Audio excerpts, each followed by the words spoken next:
women emote and when we're really listening and connecting with them, when we're tapping into their emotions, they have the ability to tap into our emotions if we're open and if we let down our guard. And the reason sometimes we don't let down our guard because we don't know where this is going. We don't know if she is going to throw us under the bus or she's going to say, you know what? Yes, you get a second date. So it's this whole dance, this tango that we're doing and kind of figuring out where is this going. This is episode number 516 with Simon Bailey, Ignite the Power of Women. I am excited about this conversation because Simon has written a book that men need to read, but women also need to hear. So we're going to get into it in just a minute. I want to welcome you back to Last First Date Radio, where we believe it is never too late to go on your last first date. And to support you on your journey to lasting love, I wrote a book and it's called Becoming a Woman of Value, How to Thrive in Life and Love.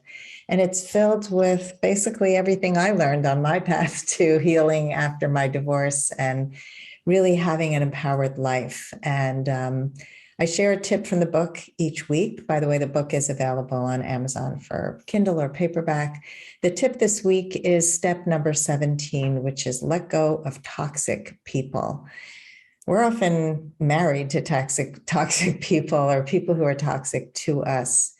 And that's why we leave. And hopefully when we have left, we have to really look at ourselves and say, well, how did I attract this person? So it's not really about blaming these people for being the way they are. They're toxic to us. And sometimes they're not toxic to other people, right? And so what I want to challenge you with this week is to look at your life and see if there are still people in your life who are draining you, who are what we call emotional vampires. They suck all the life out of the room. They're not really adding to your life, but they're taking away from your life. And step by step, just let go, because those people are not they're not gonna be the good for you. And so before I go to introduce Simon, I just want to introduce you to my Facebook group if you're not yet a member. It's called Your Last First Date, and it's a fabulous group for women who want to grow on their journey to love. It is not a place to complain and vent. Look, dating isn't always easy, and that's fine. We don't expect to have toxic positivity in the group either. But we do want you to look at your part and to grow so that you can find the love of your life. So join us at Your Last First Date. And now for my fabulous guest, Simon Bailey. He's the author of a new book. It's called Ignite the Power of Women in Your Life, a guide for men. Really great tips for people, men who want to do better, as Simon has a great story of his own life of how he had to learn this himself. Simon is a really cool guy. He's been a Hall of Fame keynote speaker and a renowned advisor to companies in many diverse industries.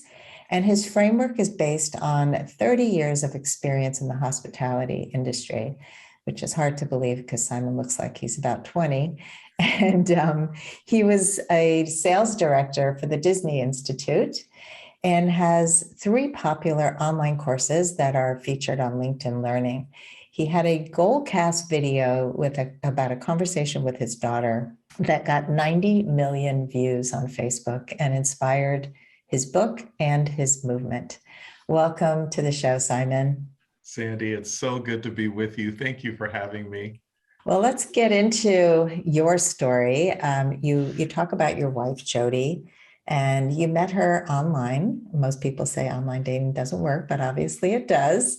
And you had been divorced. So how did you move past the fear of getting out there again? Oh my goodness, Sandy, it was hard. Let me just start there. When Jody and I met online, we talked for hours because my therapist, Anita, said the next person you date, you need at least 50 to 100 contact hours of just conversation. So we started there. And I think what allowed me to get over the fear of getting back in the market, or at least connecting with someone, is her conversation. She was so kind, so warm, so open. And when I physically met her finally, I felt like I was in high school all over again. And so it really kind of helped heal the nervousness and like, oh my goodness, this is not happening again. And I decided to just go for it. 50 to 100 contact hours. That's interesting. I think that most people just kind of jump in and expect it to be an immediate connection, and it's somehow you're going to walk into a room and it's going to hit you like some romance novel, and that's so not the truth. And so that's really good advice, because we have to get to know each other. And Yes. when we don't, we miss all kinds of red flags, and we often get pulled in by lust and not real connection. So that's a great story. And that you also mentioned therapist. So tell us a little bit more about what got Well, you to work with a therapist. so when I went through my divorce, which led to the video going viral, my divorce attorney, said to me, "You need to go and see a therapist." And I was like, "Really?" It's like, no dude wants to go and sit on a sofa with a therapist named Anita, who's been practicing for 40 years and has more degrees than a thermostat. Like, that is so not happening. But Sandy, I find myself on the sofa, and Anita says to me, "Whatever you don't deal with will eventually deal with you." And it was just like, whoa, I was not ready for that. And so once a month, maybe twice a month, 1 to 2 hours a month over an 18-month period, I would show up and just sit and process where I was at, what had happened in the past, and how I could find a way forward. And today I swear by therapy. And I think sometimes the reason men don't want to go to therapy is because, number one, will it make us less masculine? Number two, what do we tell our fellas, our guy friends, our posse, our crew, our tribe? And then I think number three, am I really doing it for myself, or am I doing it to shut her up? and, and I think when guys kind of move past that, then we understand that it's okay to be an MVP, a most vulnerable person. It doesn't mean you're less of a man. It means you're more human. Being human is a big part of this process. It's pretty hard to fall in love if you're not human. We're probably the only species that actually does that. But yeah, I find that a lot of men feel it's weak.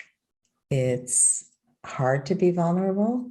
It's hard. I mean, what I think a lot of women don't realize is that in the dating process, certainly back in the day, but I think still today, men make all the first moves. They take all the risks in terms of asking the woman out, proposing, initiating sex, initiating dates, paying for dates. They know there's this whole hierarchy of men risk and women say yes or no. And I think a lot of women don't even think about the fact that men are risking rejection constantly, and how scary that must be for men. So, yeah, would you speak to that? Yeah, I think men, we've been taught, to be in charge of everything. And to an extent, we are control freaks, if the truth be told, right? We just want to control how everything unfolds. And because we've been taught to suppress our emotions, we realize that sometimes we live in our head instead of our heart. Women emote. And when we're really listening and connecting with them, when we're tapping into their emotions, they have the ability to tap into our emotions if we're open and if we let down our guard. And the reason sometimes we don't let down our guard, because we don't know where this is going. We don't know if she is going to throw us under the bus, or she's going to say, you know what? Yes, you get a second date. So it's this whole dance, this tango that we're doing and kind of figuring out, where is this going? And what I've discovered with men that I've talked to who are really, really open, the first thing they say is they release the need to be right and to be in control. Number two, They realized they didn't have to have all the answers. Yes, they needed to at least make a decision because a woman appreciates that, but they would really connect with her to say, here's what I'm thinking. What do you think? And it's all in language, right? And I think the third thing is this ability to realize that the same letters that spell the word listen spell the word silent. And sometimes as men, we have selective hearing rather than authentic listening. And men that make that shift to authentic listening, they begin to discover how to listen between the sentences, how to read beyond the field, how to listen for what's not said, and ask her, "Tell me more. Let's unpack that." Sounds like a therapist, Simon. I think that men and women have trouble listening. We're so afraid that we're going to get lost in the conversation, that we interrupt, that we don't wait long enough for somebody to hear us. And we're not great at communicating either. And so I work with women to give men that time to respond, because often they're so busy filling the void. We spoke about this last night I teach an online dating course, and somebody said, what do you think about women pausing? And I said, it's so important because, and tell me if I'm wrong, but I believe that men need more time sometimes to process. And if women are just jumping in and not waiting, they don't give their man the ability to respond with thought and care.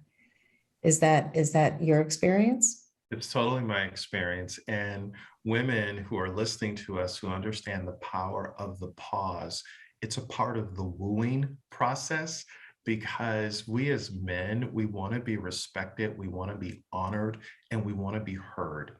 And remember, the first woman that a man has learned to love was his mother. And a mother, and I'm not saying that you need to become a mother in dating, I'm not saying that, but what a mother did for a son was to listen and then give him feedback.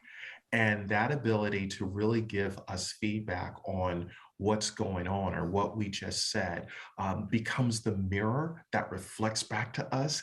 She heard me. She gets me. She's interested. And that is a part of the journey of dating and discovery. Yeah, I mean, it's sexy to be heard. It feels like you're seen, and that's what we all yearn for. And men are bad mind readers, ladies. I think we're all bad mind readers, but we expect that if somebody really cares about us, they're going to know what we think and what we want. So I think if we don't speak our truth and we don't have these kinds of important conversations, we really can't grow our intimacy. Yeah, I think one of the most important questions, piggybacking on what you said, that when you're starting out to date, that you should ask is, how can I best serve you? What is the best way I can serve you in this conversation? Are you visual? Are you auditory? Are you hands-on? How do you receive information? What are some things that are a turnoff for you? And I know that's probably a lot of questions up front, but I think if we can cut through the chase and really get to the heart of communication, when I ask the question, how I can best serve you, I really, really want to know, because I don't just want to sit across from you and make it all about me. How do we make it about we? And a part of that is just understanding that hearing is a courtesy, but listening is a compliment. I like that you ask, how can I best serve you? It's something I do with my clients. I've never thought about doing it in the dating world, but I do ask my clients, how do you learn best? Are you auditory? Are you a visual learner? Because I give homework. And if I'm giving you homework that's written homework and you are more of an auditory person and need to listen to something, the homework's not going to sink in. And so I love that. And I've asked, how might you sabotage this relationship? I once asked a guy that on the second date, and he looked at me like I was crazy. And I said, we all have our go-to. We all sabotage in some way. Maybe we shut down when we're upset and we don't have the skills to speak up. We sulk. Maybe it's I'm going to look for ways to distance you from me when I get scared. If we talk about that, then we recognize, okay, this person is distancing. What can we do to bring that person closer? How can we make it a safe space? I'd love to hear your thoughts on that. Oh my goodness. So you are at my address right now. So in full transparency, I went to see a therapist the other day because Jody and I had a little moment. We're married and we had a moment.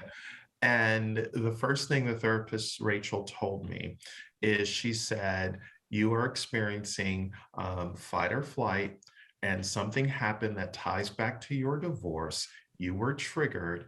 And the first thing you do is you shut down. And though you have evolved, and yes, you've written a book, that's nice, but you still are being invited to do your work. And you know what, Sandy, she like put her finger right on it. I said, that's right. And when I left there, my big takeaway was when I shut down, that is unhealthy. And I bring that unhealthy communicative style into the marriage. And that does not work. That causes us to hit a bump, a significant bump, and we stop and we have to like figure it out, right? So I had to make it right with Jody. I had to say to her, I'm going to do better because something happened. I built up an entire story in my head around what happened and I shut down. And I think for all the ladies that are listening to us is extend us grace, extend us the deep grace and invite us to continue to talk it through because we've been taught suppress, keep the mask on, do not open up. Don't go there because that's not safe because you're going to judge us. You're going to think differently of us. And what I realized when you show up to say, how can I best serve you? That's showing that you're willing to give, not just take. So serving us is asking us, hey, I just want you to be you. I'm here. We can work through this.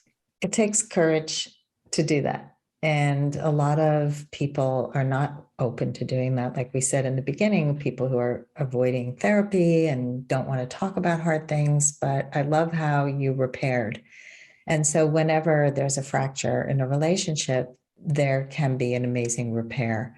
And I have been witness to some clients who have tried to repair and have repeated what they need to the man that they are with, and he just doesn't get it. And that's a point where he's also not willing to get help. And so if he's shut down to help and he's not really hearing her and he's saying, well, I don't, because he doesn't really agree that he needs to do anything different. And that's a problem because we do need to honor and respect each other. And, I think our communication style, being able to recognize where our triggers are, what we do when we are in fight or flight really matters. I mean, some people react strongly and take it out on the other person. Some people recede, like you were describing, it's that distancing, and other people are able to take that time out and be gracious about it, and I used to do this with my children when after my divorce, there was a lot of conflict and a lot of emotions going down, and especially with my youngest. And she was very reactive. And there were times when I did not trust what would come out of my mouth. And I said to her multiple times, I'm going to go take a break because I don't want to say something I'm going to regret, but I need to calm down. And then I want to have this conversation. So being able to be aware of that and take responsibility for not taking it out on the other person is huge. Let's take a quick break to hear from our sponsors. This episode is brought to you by Amazon Music Unlimited. You can listen to over 70 million songs and thousands of playlists and stations. Plus, you can now stream your favorite podcasts like Last First Date Radio. You can listen to any song, anytime, anywhere, on any of your devices, your smartphone, your tablet, your PC or Mac, Fire TV, and any Alexa-enabled devices like the Amazon Echo.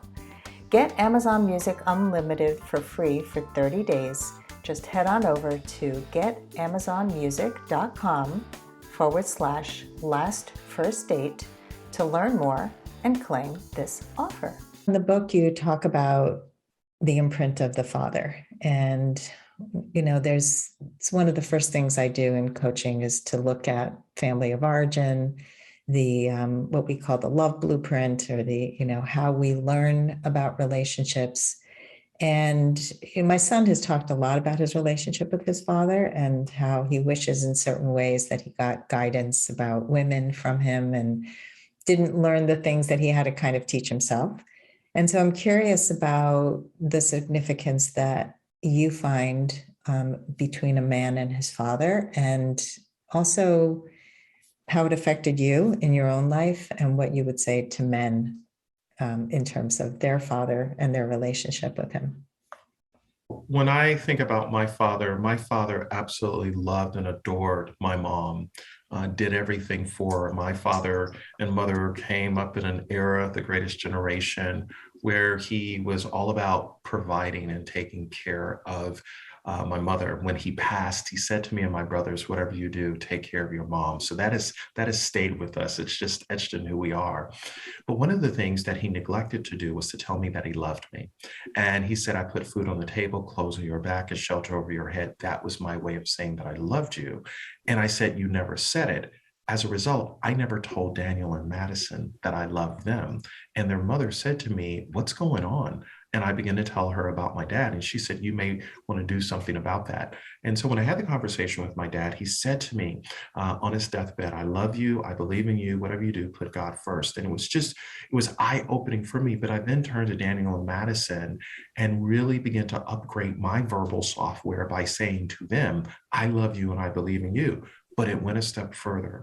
When I talked to my brothers after our father said this, when we started to conversate with each other, we started saying at the end of our call, "I love you, man. I love you, man." Guys don't do that. But because of our father re-imprinting on our head and our heart that we were loved and seen and valued by him, it changed us. So when Jody and I got together, the first conversation I said to her, I said, "Tell me about your dad." And as we got to know each other, she began to say she hadn't talked to her dad in 8 years.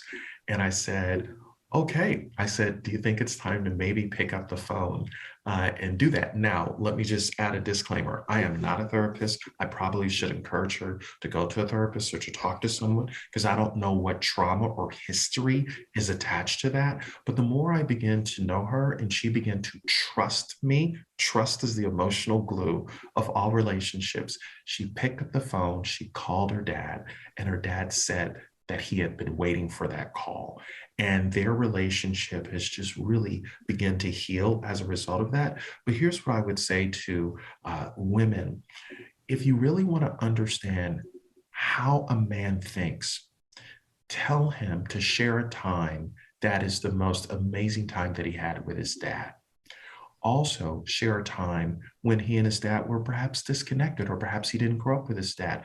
Help him unpack that, because it will speak volumes to how he thinks and how he approaches life.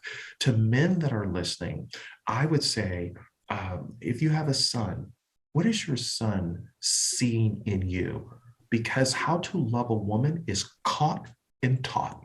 What is your son learning about love as you father him? It's an interesting thing about love and how it's expressed. And I grew up in a family that nobody said I love you either. It was shown in certain ways, like in your family, it was shown but not spoken. And the fact that your father was able to turn around, my dad was too, because of me, because I said, "We need to say I love you." And I started saying it, and it was awkward in the beginning.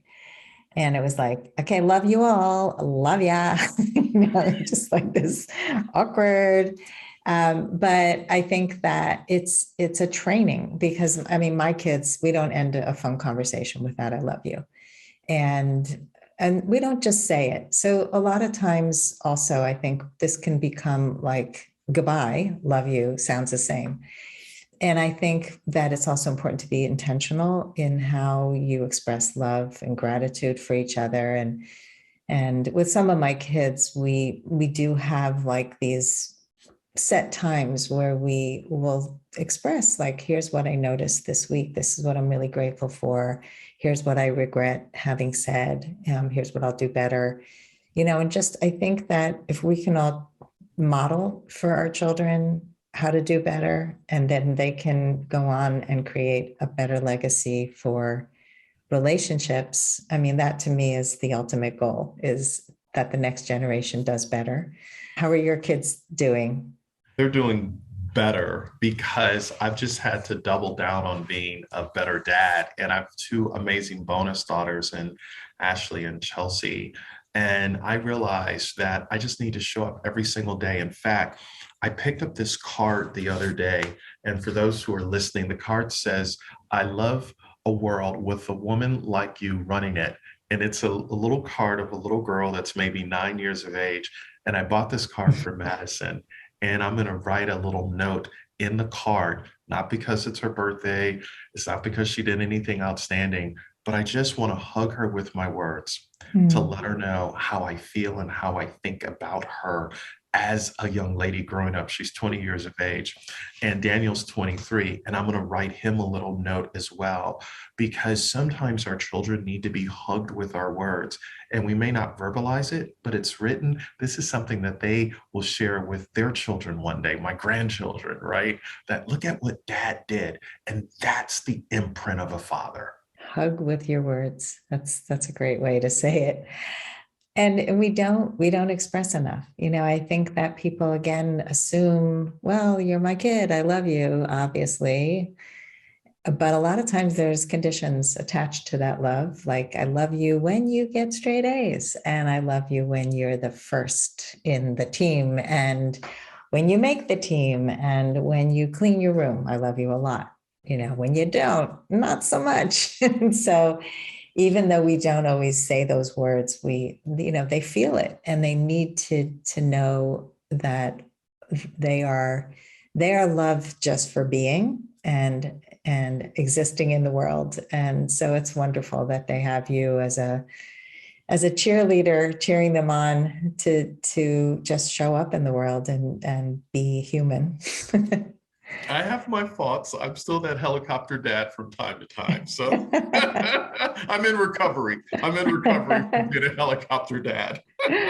Yeah, I totally get that. I mean, I've watched my kids make big mistakes, and it's been really hard to sit back, especially in the field of dating and relationships, because that's my field. And it's like, oh, but if they're not ready, they will not hear you. And so I've been more of a hint dropper and invitation, like, here's what I see.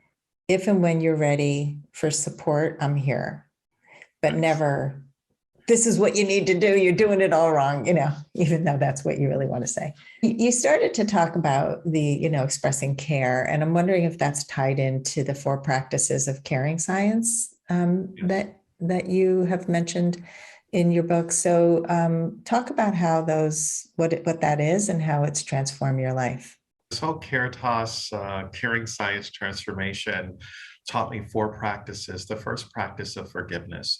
There have been so many mistakes that I've made over the years, just personally as a man, and I had to forgive myself of what happened, so I didn't bring that into a relationship, right? So forgiveness, first practice. Second practice is this ability to practice gratitude, just really being grateful to be alive. Every day on top of the ground is a good day, but also taking time to be grateful for the person who just walked in and said hello to you. That, I mean, in a world of disconnection where people are just kind of focused to say good morning, good afternoon to another human being, just being grateful for that. The third practice is surrender. So, as a man, I'm a bit of a control freak. Madison told me last year that she was going to a Harry Styles concert. I said, "Who are you going with?" She said, "I'm going with my college roommate." And I'm like, "We were all 20 at one time. So, what's happening before and after?" And she just kind of shut down because I was over the top. And what I realized, Sandy, I needed to surrender. I needed to realize that her mother and I had raised her to be a good citizen, to be a person who abides by the law, and I needed to let it go. And sure enough, she calls me the next morning, had a great time. And I was like, that's the practice of surrender. Because if not, you worry yourself into a tizzy. Well, what about this and what about that, right? And then the fourth practice is practicing compassionate human service. Compassionate human service, Sandy, really helps us think about all the research says right now, 7 out of 10 people are stressed out, dealing with depression, dealing with high anxiety because of a world that's transforming. And when you practice human compassion, it's not cutting that person off in traffic. It's taking a moment to, if you're going into an elevator, to let the person behind you step in. It's this ability to be kind to someone else, not for what you can get from them, but what you can give to them. Really good things to live by. And where did they come from? Dr. Jean Watson is a scholar at the University of Colorado at Boulder. She's known in the nursing field as the Lady Gaga of nursing. For 40 years, she has been teaching caring science, Caritas transformation. So that's where I learned the 4 practices from Dr. Jean Watson. She's amazing. This is really important. And those are things that people really struggle with. So I would say forgiveness. People think, oh, should I ever forgive somebody for the egregious thing that they did? And so for that, I like to say you can forgive but not forget, because it's important not to keep repeating those things or to condone bad behavior. But you're also talking here about forgiving yourself. And I see this a lot in the dating world, where people blame themselves for things they did, and it ends up causing them real stress, like sickness, and they do bring it to the next relationship. So if I did this here, I'm going to keep repeating it, or I'm a bad person, or I came from a bad background, and so I'm hopeless. And so that kind of, is that what you're referring to in terms of forgiving Absolutely. yourself? Yeah, I had to forgive myself and forgive my spouse because I didn't want to hold on to why we had been married for 25 years and why it went south. I had to forgive her. And a part of forgiving her was writing a letter, taking the letter to her, having a conversation, and just releasing that. Even when I had to write the alimony check, no guy wants to write a 5-figure alimony check on a monthly basis. But I had to do it. And this is a stretch. I had to do it with joy. I had to do it with joy, Sandy. And when I did it with joy, when I wrote the alimony check and the child support, and I did it with joy, I was healing myself because I refused to be bitter. And I ensured that I monitored my language in front of the children, how I talked about their mother, never threw her under the bus, never said a mean thing. I said, and during Mother's Day, I would say, your mom is amazing. I am so happy that she raised you. And that, for me, that wasn't for her. It was for me to keep myself in check. But it's a great practice, because most people don't do that. And I can tell you that when I got divorced, the alimony checks were written with so much resentment and I can't wait for these to end, kind of thing. And as the recipient, it's like, I'm not asking for a lot. They were not 5 figures, and they were, sort of the bare minimum, but there was so much that he hadn't yet worked through. And for me, it was about, I had to be that for my kids. I had to help them through setting boundaries and learning to accept their father for who he was, which was a lot of great things. He loves them dearly, but he wasn't always able to show them love in the way that they needed. And so it's not taking sides and saying your father's a terrible person. Oh, I get it. You get it now. This is why I left it. It's very easy to go there. And it's no fault of theirs that you got married and had them. As it's like we chose this life, and they're the fallout. And so how can we make it easier and better and learn and grow, which is something that you did beautifully. Mhm. And then, you talk about gratitude, focusing on gratitude, especially you brought up depression and stress, and in our crazy world that we live in now, it can be so easy to just look at ourselves and say, what's wrong and how are we suffering?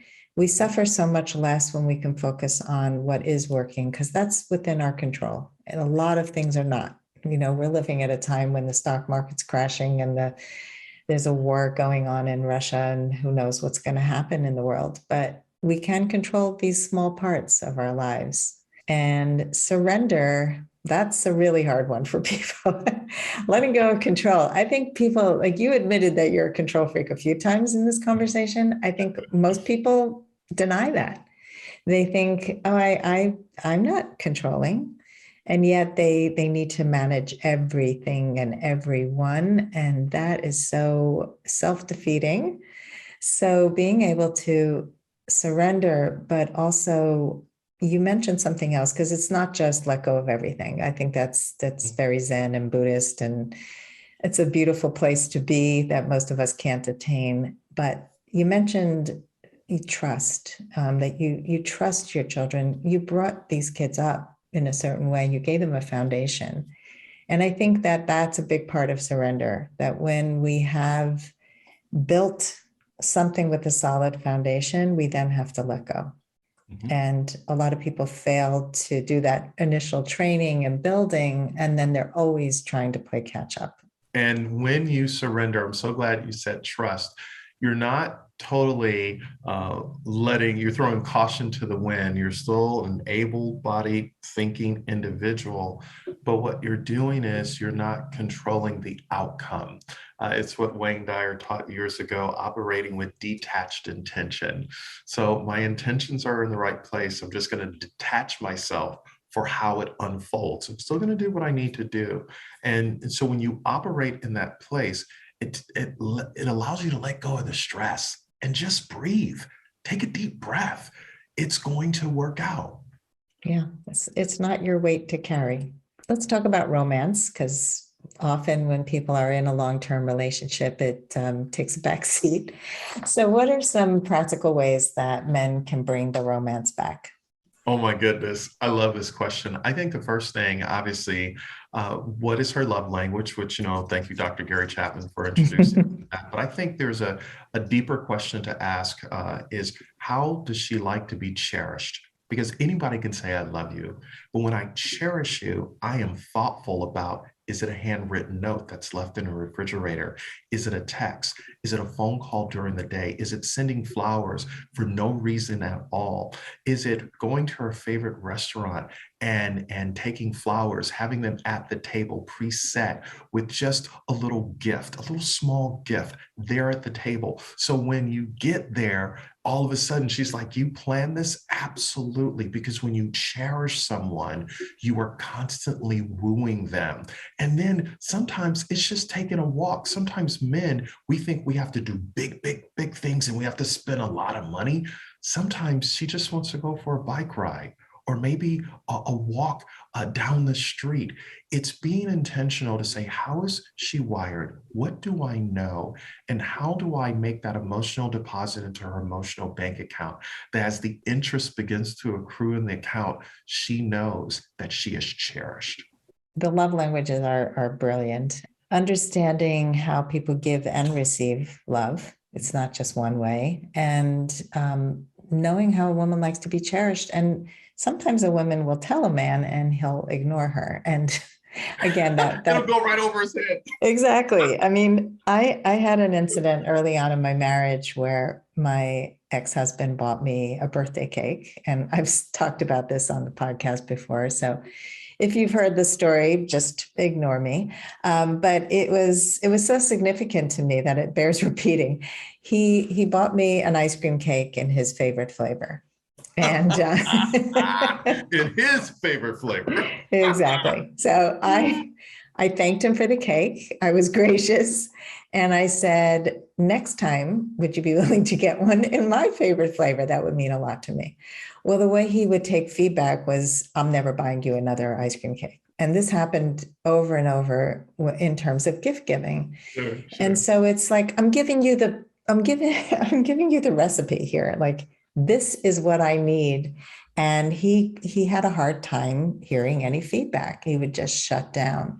And so as we grow, and he's very different today, he's done a lot of work on himself and he's in a much better place.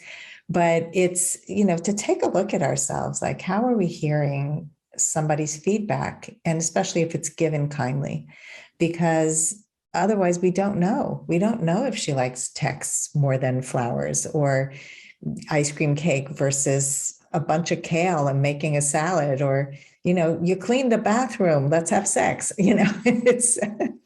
It can be anything. And I think this goes both ways. We both need to understand how do we give and receive love, and how do we feel like we're really important to the other person.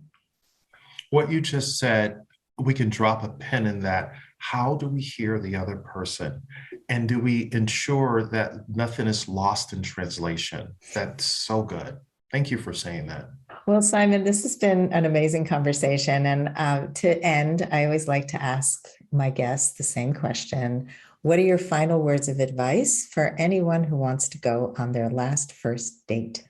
Love is not what it says, it's what it does. Love desires to give at the expense of self. So how can I love with no strings attached? No strings attached, love. And, I think people put all these conditions and they have all these long lists. And one of the first steps in finding love is to look at those lists and look at yourself. Like, what am I holding on to? Am I making these crazy requirements that a person has to have that have nothing to do with love? They have to do with some idea of love that's in a book or a movie, or what your society has told you. It has nothing to do with a day-to-day, how are we going to be with each other? And everything that you've shared today really has to do with, how do we communicate? How do we show love? How do we express our care for each other? How do we let go of stuff? How do we go and get support for ourselves so we don't take out our crap on the other person? These, like, when you come to a relationship with that emotional intelligence and the awareness of who am I, we just set ourselves up for success. So this has just been a really rich conversation. And I want to thank you, and have you let our audience know how to best find you and go get that book. Sure. Go to ignitethepowerofwomen.com. Thanks, everybody, for listening. If you love our show, please rate and review us. Give us a 5-star review if you feel moved, because that's how people find us and we get more listeners. And as always, here's to your last first date. If you are ready to get unstuck, gain new tools, become more empowered, and finally find your last first date, I'd love to talk to you. Fill out an application to be considered for a complimentary half-hour love breakthrough session at lastfirstdate.com/application. That's lastfirstdate.com/application. I look forward to talking to you soon.